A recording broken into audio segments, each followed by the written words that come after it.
Young tiger NTR, director Ram Gopal Varma ఈ ఇద్దరు కాంబినేషన్లో సినిమా వస్తే ఎలా ఉంటుంది? ఊహకు కూడా అందడం లేదు కదా. వీరి కలయికలో సినిమా రావాల్సి ఉంది, కానీ అది ఎలా మిస్ అయిందో ఇప్పుడు చూద్దాం రండి. కానీ అది ఎలా మిస్ అయిందో తెలుసా?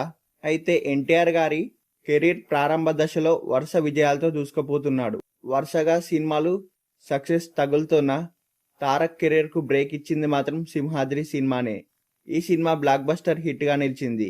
ఎన్టీఆర్కు టాలీవుడ్లో సుస్థిర స్థానం లభించింది. అయితే ఈ సినిమా విజయం తర్వాత డైరెక్టర్ రామ్ గోపాల్ వర్మ ఎన్టీఆర్ గారితో కలిసి ఓ భారీ ప్రాజెక్ట్ చేయాలని అనుకున్నాడట. రామ్ గోపాల్ వర్మ చెప్పిన స్టోరీ కూడా ఎన్టీఆర్కి నచ్చిందట.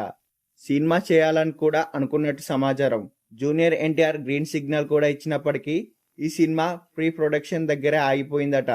అయితే దీనికి కారణం ఎవరో కాదు, Bollywood megastar big B Amitabh Bachchan గారు.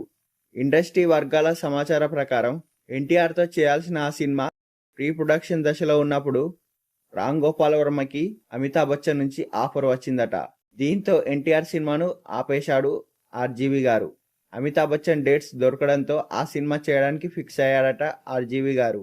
ఇక ఎన్టీఆర్ సినిమా కొంతకాలం వాయిదా వేయాలని నిర్ణయించుకున్నాడట ఆర్జీవి గారు.